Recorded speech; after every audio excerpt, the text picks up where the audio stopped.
Understanding the way that light interplays with and signals all of your hormonal systems could be the difference between having healthy, happy hormonal balance, healthy, sustainable weight, and chaos. So stay tuned to this episode to find out more. Welcome back. My name is Sarah. This is being broadcast on the Sarah Kleiner Wellness YouTube channel, as well as the Evolving Wellness podcast, audio only.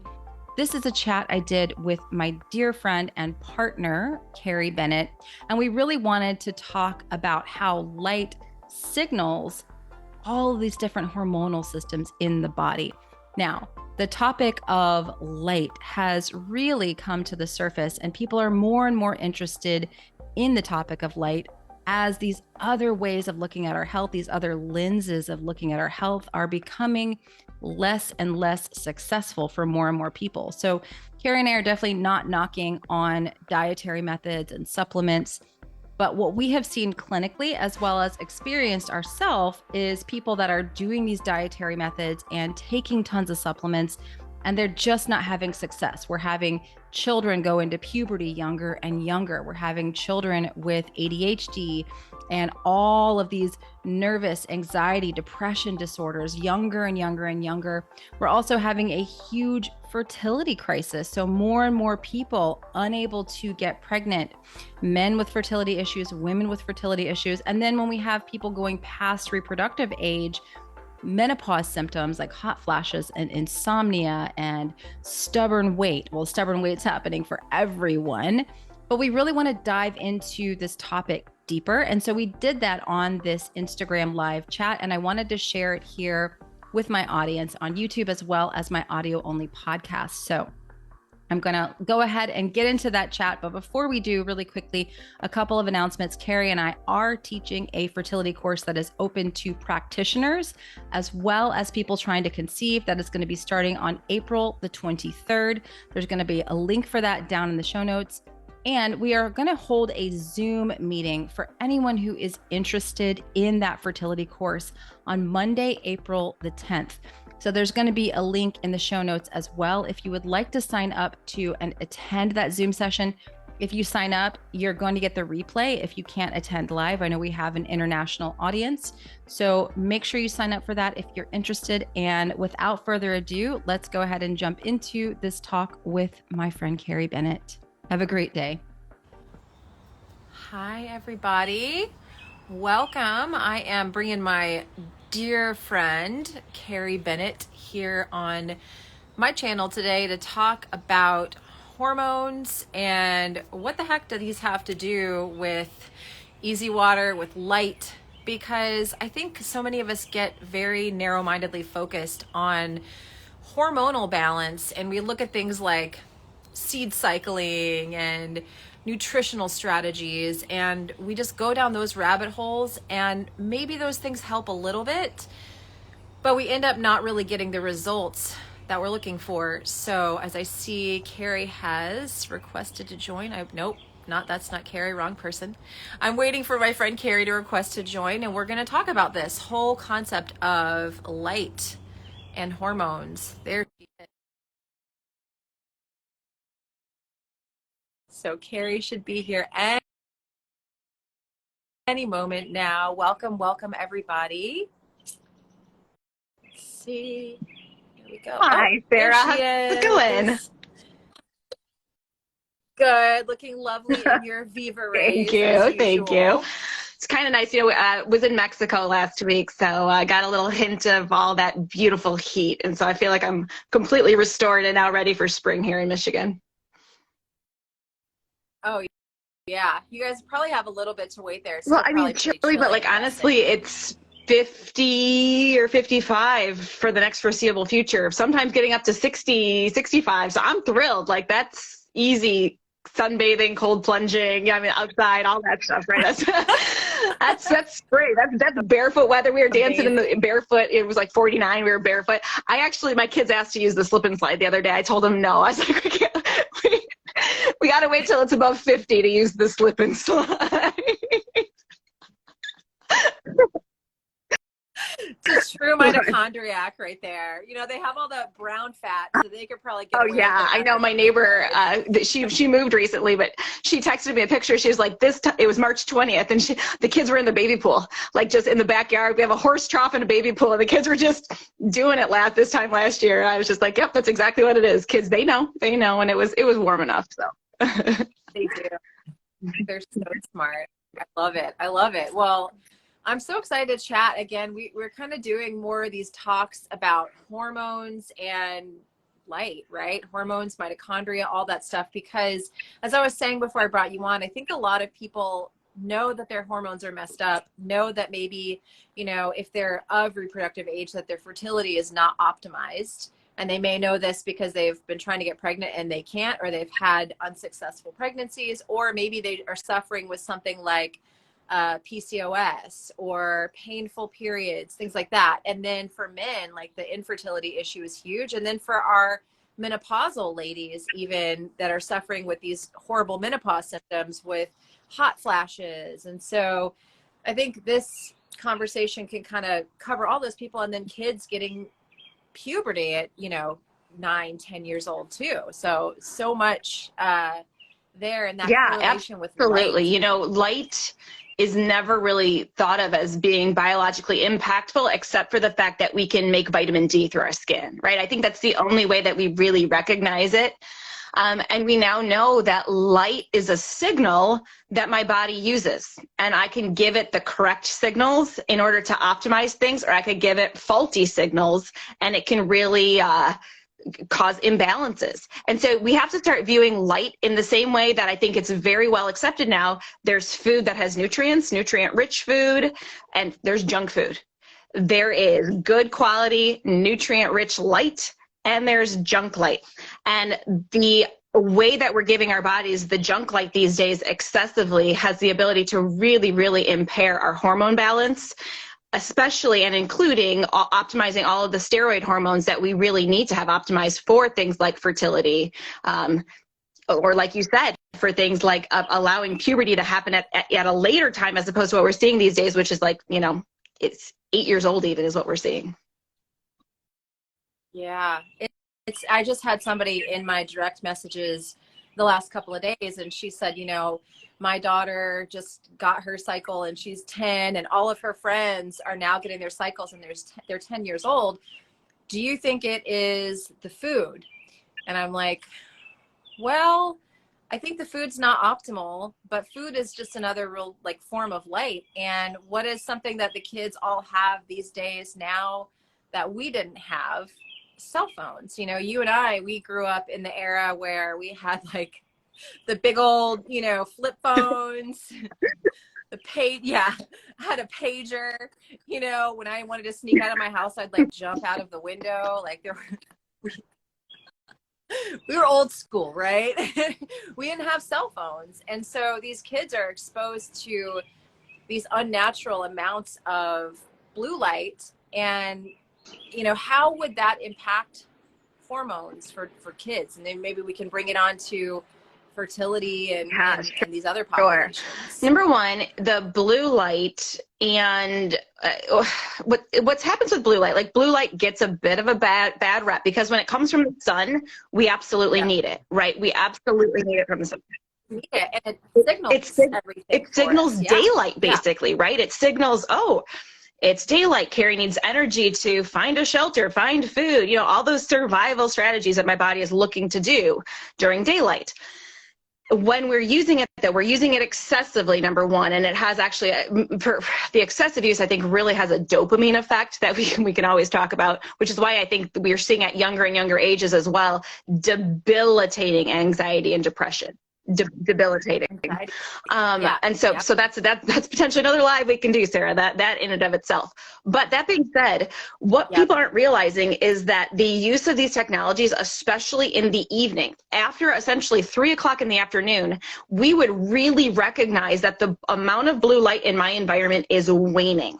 And after sunset, there, for all intents and purposes, my sensors for blue light in my eyes, on my skin, will not be picking it up. So it's the signal that the day is done, and then we're kind of getting into another part of our 24-hour circadian cycle, which is our repair that happens at sleep. One of the main things that I think is happening quite a bit is that we're staring at these until all hours of the night, especially anytime basically after sunset, with this artificial blue light. It signals this added cortisol surge. It signals almost like, oh, the day has started again.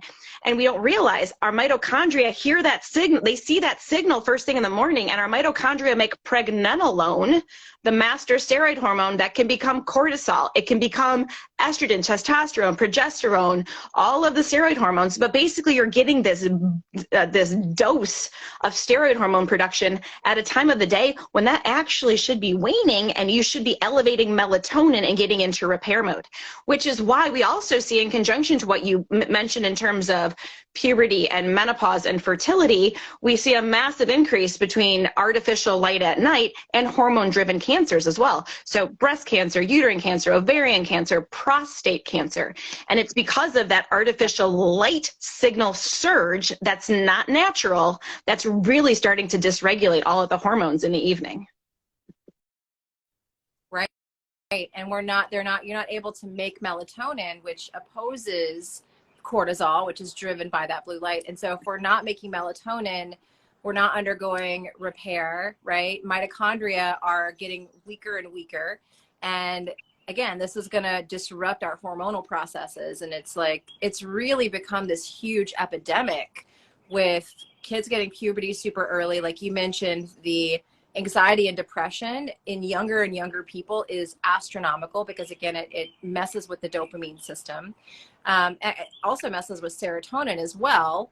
And, some mental disorders are caused by dopamine issues, some of them serotonin issues, and we're really messing with that system. And so, I think it's one of those things, like, people want the diet, they want the right supplement, they want to do these things to optimize when, those things, you need to have those in place to a certain extent. You can't go and just eat junk food all the time.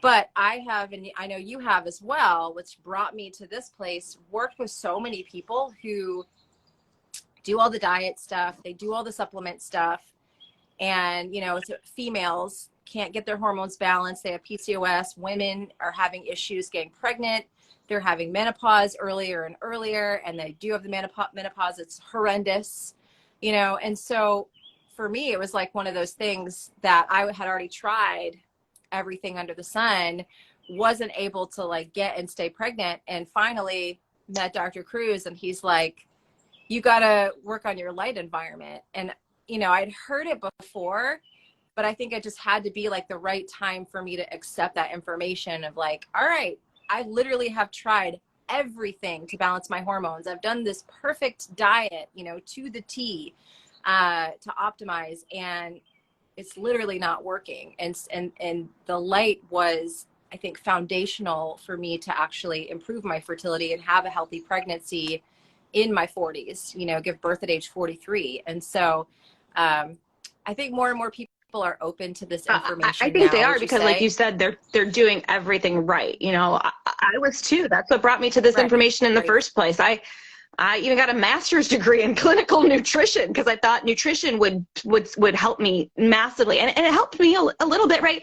I'm not saying that those things are wrong by any means, but once I found the foundation of using light and how to apply light and when to use light, and when light was actually a threat to my body or when it was imbalancing my body, once I figured out all of those things, it was like, boom, I felt like this fog lifted and my body I could thrive again. So it really is foundational, and we just want to share it with as many people as possible. So it's one of those things where I think more and more people have gone through what we've gone through.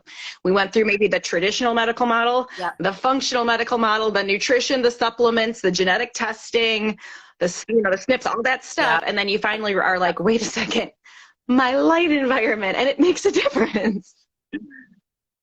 Right. Exactly. And I feel like your hormones are the canary in the coal mine, right? These kids having puberty earlier and earlier, and then this fertility crisis happening where people are having so much trouble conceiving babies. Like they think, I'm fine, I'm healthy. That was my story. Like I'm optimized with diet. I'm feeling good for the most part, you know, maybe a little sleep issue here and there, but I'm for the most part good. And then I try to start getting pregnant and realize that I wasn't as healthy as I thought I was, that things were not as optimized as I thought they were. And I think that is where you and I are trying to really help people and talk about this more, is the idea of hormone balance and light, and how intertangled those things really, really are. Like you said, that signal from blue light in the morning turns all these hormonal processes on, and it's the right amount of blue light. So if we're looking at our phone, this is a huge amount of unfiltered blue light. It's not balanced with the other spectrums, and it's giving our bodies this super confusing signal in the morning. Same thing at night, super confusing signal.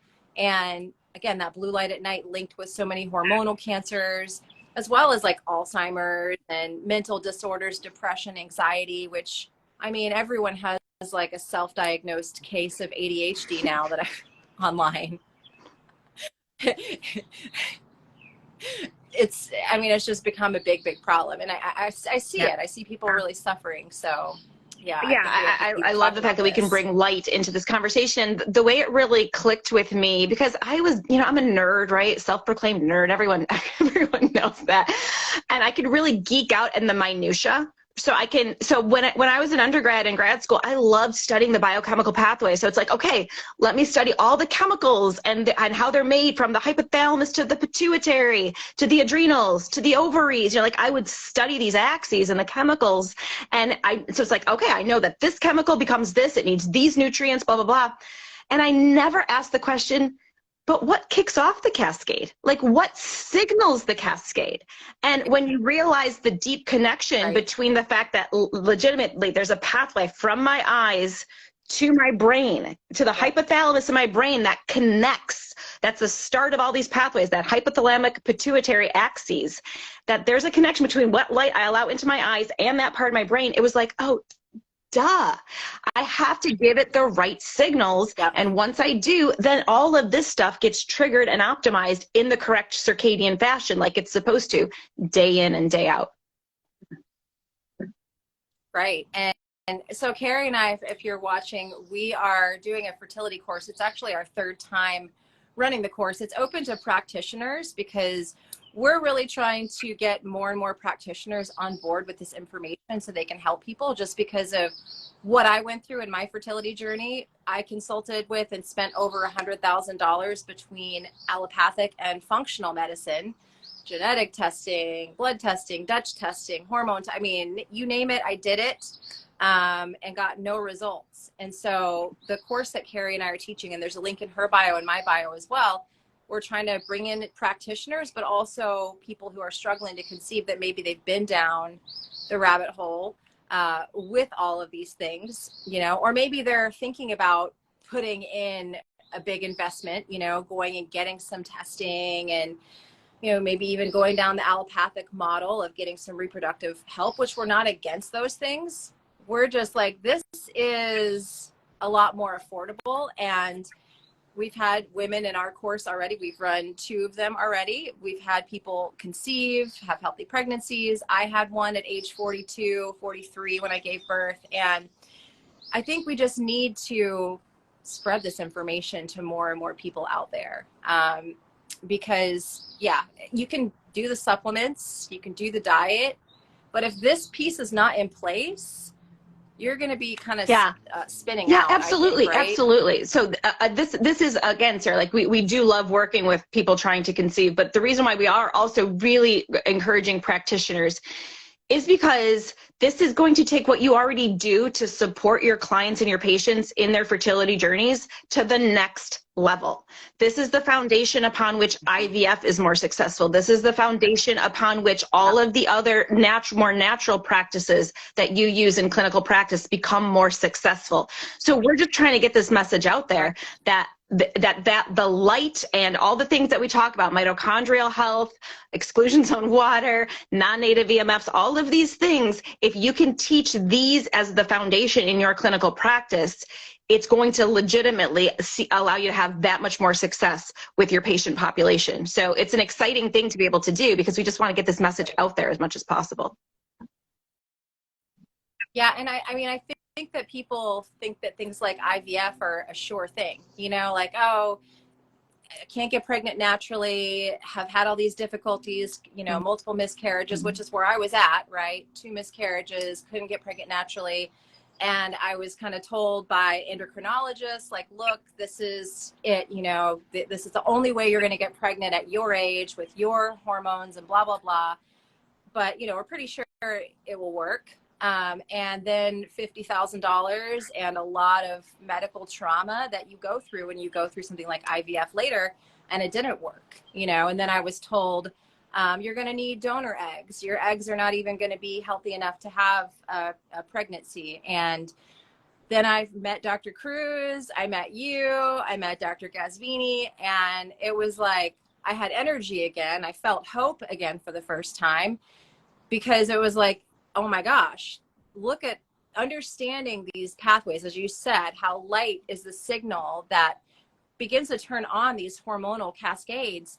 Understanding that and then applying that in my life, I knew it was going to work. I knew I was going to have a natural pregnancy. I knew that. And that's what ended up happening, right? Following those principles. And I stopped taking all the supplements, and I stopped freaking out. I still had a very healthy diet, but I stopped freaking out about my diet and getting involved in like, this diet's better than that diet, and let's have this conversation about you need this macro versus that. And man, was it empowering, right? And that's what I think you and I want for people. That's why we're doing this course, is because I think people are so bogged down with information and stressed out about, I need to do genetic testing, I need to do the special diet and take all these special supplements, when if you can get these foundational things down first, you may not even need to do all Absolutely. of that, and right? I found that actually clients get way too bogged down with the supplements, thinking that supplementing nutrients is how you support these pathways best. And I'm not saying that some supplements can't be beneficial, but what I find is clients come to me with a cabinet full of supplements that they're on, kind of seeking out, oh, I have to support this genetic pathway, I've got to support this nutrient pathway, I've got to support, and they don't have the context, the foundation of the signaling. The signaling is off, right? It's very off. And the signaling is what we're talking about, laying the foundation, giving your body the right environmental signals to know when to make what hormones, to know when to shut certain hormones down, upregulate other hormones, to actually make your receptors more responsive, which actually means like what Sarah and I say a lot, we'll see changes in people's symptoms or even their ability to conceive before their hormone panels become perfect on blood work, because of these types of things that we're talking about. And so it is freeing, because we're using things like light and water and mindset and nature, and helping you optimize your sleep and your non-native EMF exposure and things like that, that really it stopped me from taking that cabinet full of supplements that I used to be on, thinking I needed it on a day-to-day basis to survive, when realizing it was pretty much just full of deuterium and bogging down my system and not any help whatsoever. Yeah, and that was the thing when I started understanding deuterium, which is something we talk about extensively in our course. And I'm like, holy moly, I am loading my body with deuterium, which is a really surefire way to slow down your mitochondria and to have healthy hormones, to have optimized fertility, or even if you're in menopause, to not suffer greatly with these menopause symptoms. I mean, men optimize fertility as well. This goes for everyone. If you're loading your body down with deuterium, especially at times of the year when your body is less able to deplete deuterium, right? Like in the winter time, you're totally wrecking the ability of your mitochondria to support healthy hormones, you know? And this is something no one ever talks about. It's just like, let's tell people to take all these supplements and, you know, this is going to be the thing that works. And Yeah. And I love what you said about people can have these changes in their fertility before it's shown on lab work, because I get people that come to me and they send me all their labs and they send me their stuff and they're in a panic about it. And I'm like, oh my gosh, if you only knew, like this is so not a huge deal. Like we can absolutely make changes in this, and it's not the be all end all. Yeah, absolutely. Work, because right? sometimes it's just because your receptors aren't responsive. They're not responding the right way. Lab work is kind of, let's just put it this way. The blood is the last place that changes are going to be seen, whether it's, whether it's good for bad. So I really don't like to get bogged down in the blood work. When we do these other things, this is where you're going to see your body improve way faster. The signaling is going to be way stronger, faster. And I don't really care about your blood work at that point, because we're optimizing the whole signaling cascade. And so it's a mindset shift, because when I was trying to work with my adrenal fatigue, it was more of this concept of, well, your DHA is really low, so we need to get you on DHEA, right? And so if your DHEA is really low, then we're going to give you DHEA and you're going to have to do it. It's like, and it messed me up even more, because. And me too. I did the same thing with DHEA, the supplementation. It totally wrecked me, like completely. My signaling was off. And who's to say that if I give myself DHEA here, it's going to go the way that we want it to go? Because there's so many different metabolic pathways. And so that's why this was, like you said, it's liberating to recognize that you can help your body using these strategies. Light, nature, we talk about earthing, red light therapy, we talk about breathing. I mean, there's a lot of things that can be done that are absolutely free and foundational to support hormones. And I know there was a question about deuterium, and so that's a topic in and of itself. But what deuterium is a version of hydrogen. And let's just put it this way. Hydrogen is the simplest atom, and it's supposed to exist as a basketball. And deuterium is a version of hydrogen where it's now 2 basketballs.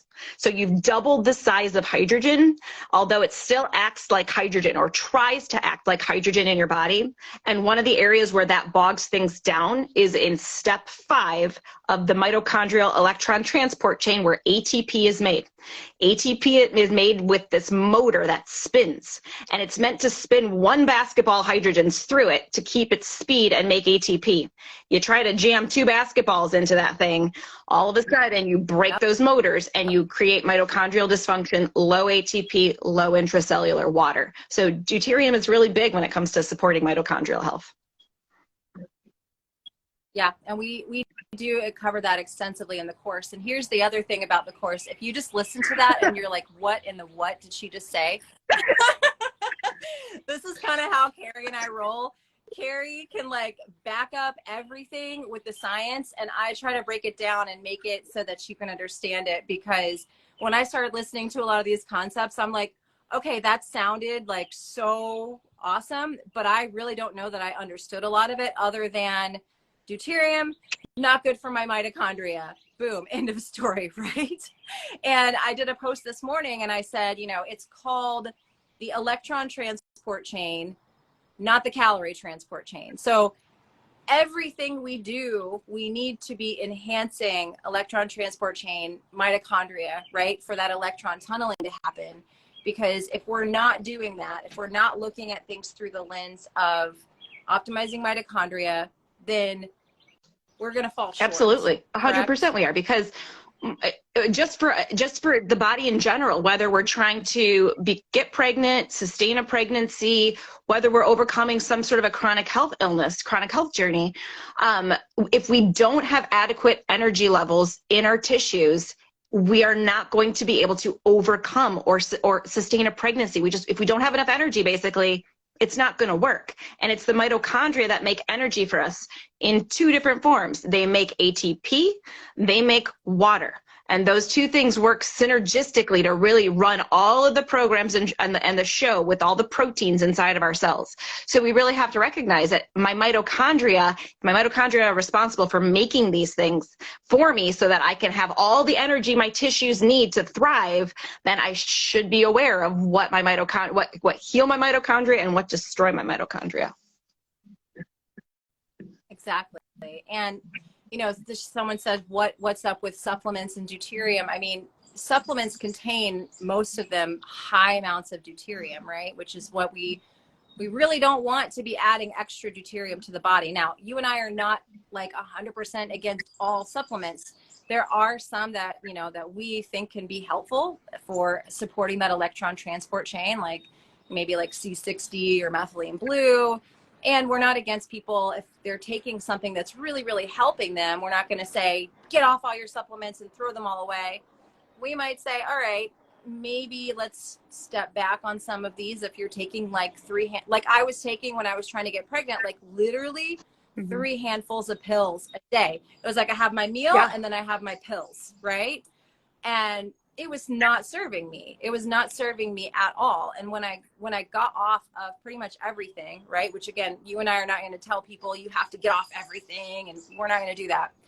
But when I did that, and I've had clients to do this as well, I actually felt so much better. I felt like, and I started doing the circadian stuff. Like we'll talk about it in the course about how, because things like grounding, it just sounds like so woo-woo.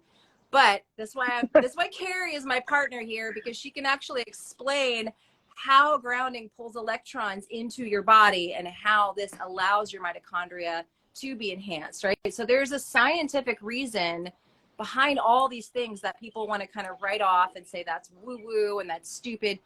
There's a scientific reason behind it, and in fact, and we can show how it's going to help improve your hormones and your fertility. Absolutely. As well. And I needed the science. I just needed it before I actually put any thought into it. Right. And so it's like, okay, I guess there's enough reasons now that I need to go outside and get this light at this time. Okay. You know? And so I needed the science. And I think a lot of people do actually, because it sounds too easy. We're a supplement driven, device driven, or medication driven society, right? We want something. Give me the thing. And when it's as simple as just opening your windows and going outside, I didn't give it enough validity. So I really had to learn the science for myself more than anything. And this would also be a good time that we are having a free open Zoom meeting, right? And so that's going to be coming up. So I believe that's on the 17th. Monday. Or maybe the 10th. Is it? Oh, no. Well, it's on my calendar. The 10th. Yeah, you're right. It's the 10th. I have another meeting on the 17th that I'm thinking of. Yes, it's on the 10th. So it's coming up. That's next Monday.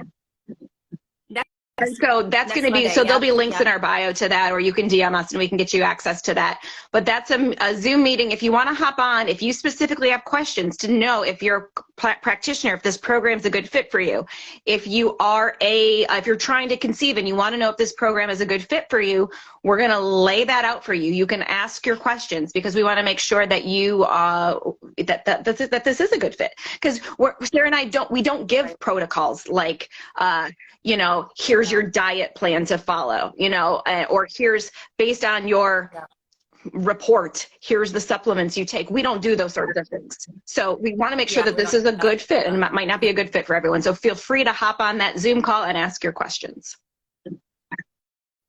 Right, exactly. Yeah, and we do give like, we talk extensively about leptin, which is like what I talk about all the time on my page is leptin. People are probably like, shut up about leptin already. But I think when the Dr. Cruz podcast with Rick Rubin comes out, people are going to be a lot more interested in, and Huberman, people are going to be really interested in leptin, because hearing it from these people, but you and I, just for the record, have been talking about this for a while now. But we do talk extensively about leptin in our course and how that is a signal for fertility and for hormone balance as well. So there is a little bit of nutrition where we're like, okay, here are some guidelines that you need to look at when we look at leptin and how it's working in your body. But we don't say for breakfast, you're going to have, this, and for lunch is this. You know, we'll give suggestions and guidelines, but no meal plans. I have an entire nutrition program with no meal plans, which people are like, how do you manage that? Like, because if you live in Idaho, I don't want you eating the same thing as someone in Mexico is eating. So we have to help people kind of figure that out. Absolutely. Right? And yeah, you're right about leptin. And leptin is so fascinating. I have a client who had her leptin done in maybe January, and she just had it redone. It went from like mid 60s to 8 within just a short amount of time when doing these types of strategies. So like, we're not talking about necessarily 10 months from now, things will shift. So Right. it's cool also to kind of be able to share that type of information so that you can see that these things can shift and change. I personally felt a difference the very first day I started to do certain light practices. I noticed a difference. Within 3 days, I was addicted. So these things can happen pretty quickly, which is cool. Yeah, I mean, I got a message this morning of someone doing my leptin program, and she's like, I'm only on day 2, but I already feel so much better. Is that normal? Yeah. I'm like, yeah, I mean, it works fast. And just a timeline for anybody who's watching, who is either working with clients who are trying to conceive and they're struggling, or you're trying to conceive and you're struggling. For me, I went through hell, which I've talked about a lot on my channel, been open about, with, miscarriages and IVF that didn't work. Met Dr. Cruz in September of 21 and started going down this quantum rabbit hole in like October, November. I was full on October, November, December, got pregnant in January without using IVF. So it wasn't like I had to take 6 months to do all of these things. And truth be told, I probably could have gotten pregnant in December if I wasn't cold plunging during my 2-week wait. Because that's something we do talk about in the course, is optimal ways to cold plunge for your hormones. But I was kind of making up my own stuff and my own protocol. And I probably could have gotten pregnant in December if I wasn't cold plunging during my 2-week wait. But I made a note of that. And then in January, cold plunged all the way up to ovulation and then got pregnant. So it's not like we're telling you, you're going to do these protocols for years and years, and then your fertility is going to optimize. No, it can happen quickly. And I don't know about you, Carrie, but I have women in my private group and people all the time that'll message me and say, my cycle just regulated and it's only been, 6 weeks. It's only been a month. And it just regulated. Is that normal? I'm like, yep. Absolutely. Yep. Absolutely. And, really quick comment about feeling so much better 1 month in this stuff, but had hormonal weight loss the weight, what women notice in general, men can sometimes just drop it quickly. What I've noticed with women is you're going to start to feel a lot better. You'll sleep a lot better. Your cravings and your hunger, all of that will really normalize and regulate. And then the body will recognize it's going to continuously get the right signaling. Oh yeah, Carrie has a little extra weight that she can lose, right? And so then it'll start to signal to your body that it can actually lose the body fat, as opposed to hoarding it because it just doesn't know how much it has or what its energy status is. Yeah, I mean, my story, I've talked about it 100 times before, but I started doing all this stuff. I had extra weight to lose, but I had kind of given up on losing the weight because I wanted to get pregnant. And I'm like, getting pregnant, losing weight, these things don't go hand in hand. So month 1, didn't lose any weight of doing all the circadian and quantum strategies. Month 2, dropped 30 pounds. Wasn't even trying. Was not trying to lose weight. I was trying to optimize my fertility. But my body, my leptin became optimized. These circadian signals became optimized. My hormones, all of that became optimized. And my body was able to release the weight. So some people, it can happen quickly like that. Some people, it might take a little bit longer. It just depends on your situation. But it's better sleep first, better energy, better mood. Like that was another comment I got from someone this morning. They're like, my husband and my family was just commenting about how nice I am and how even keeled I am after just, a little bit of time of doing this. I haven't lost any weight, but my whole family is like, wait a minute, what's different? And so that, I think we look at too much of like, weight loss. This has to be like number one thing, which I know everyone wants to lose weight. If you're overweight, it's uncomfortable. I get it. But when you optimize your mitochondria, the weight loss is kind of this side effect, and you optimize your hormones. It's a side effect that happens, and it might happen quickly. For some people, it might take a little bit longer, but you're going to enjoy the benefits of better sleep and more energy and better mood. Yeah. And so weight loss is sustainable then that way, right? It happens as a side effect of organizing your lifestyle around these circadian strategies, and your body then will just eventually get to the weight that it feels that it's most supportive for you. So it's not like, obsessing, right? Like, what does the scale say? What does the scale say? It's just like, no, let me get my signaling right. Then my body knows how much body fat I have on it. Then my body knows what my metabolic demand is on a daily basis, and it can get rid of the extra weight that it doesn't feel necessary.